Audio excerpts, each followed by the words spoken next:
നമുക്ക് ഇത്തിരി ഉണക്കക്കപ്പ വേവിക്കാം. ഈ ഉണക്കക്കപ്പ ഒരു 3-4 മണിക്കൂർ വെള്ളത്തിലിട്ട് കുതിർത്ത് വെച്ചതിന് ശേഷം കഴുകി വാരി അങ്ങനെ നല്ല കുതിർന്ന് വരും.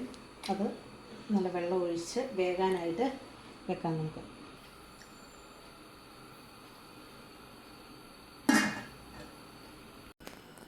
ഈ കപ്പ വേകുന്ന സമയത്തിന് നമുക്ക് കപ്പയ്ക്കുള്ള അരപ്പ് തേങ്ങ നമുക്ക് റെഡിയാക്കി എടുക്കാം.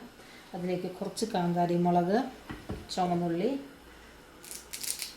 ഇത്തിരി കരിവേപ്പില,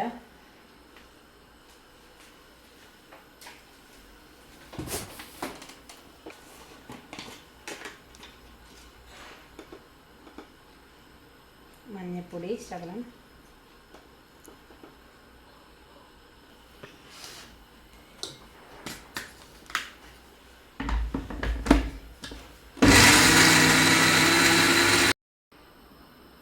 ഇത് നമ്മൾ കപ്പയ്ക്കുള്ള തേങ്ങ അരച്ചത് റെഡിയായിട്ടുണ്ട്. ഇനി കപ്പ വെന്ത് കഴിയുമ്പോൾ നമുക്കതിലേക്കിടാം.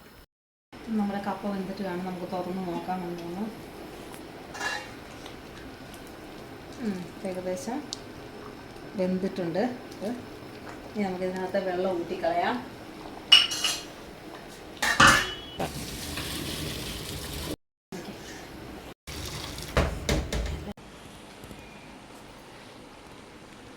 കപ്പ നമ്മളിപ്പോൾ വെള്ളം ഊറ്റി വെച്ചിരിക്കണം. അതിലേക്ക് നമ്മൾ കപ്പയ്ക്ക് വേണ്ടി അരച്ച തേങ്ങയില ഇട്ട് കൊടുക്കുകയാണ്.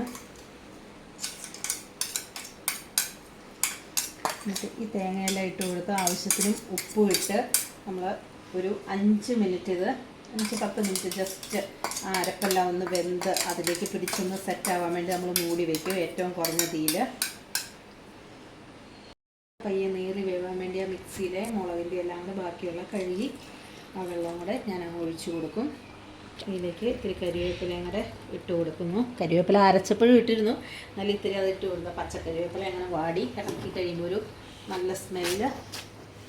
ഇങ്ങനെ ഇളക്കി വെച്ചിട്ട് നമ്മൾ ചെറിയ തീയിലൊന്ന് വേവാനായിട്ട് 5 മിനിറ്റ് മൂടി വയ്ക്കും. ഈ കപ്പയുടെ വെള്ളം വെച്ച് നമുക്ക് ഈ കപ്പ നന്നായിട്ട് കുത്തി ഉടച്ച് നന്നായിട്ട് കുഴച്ചെടുക്കാം.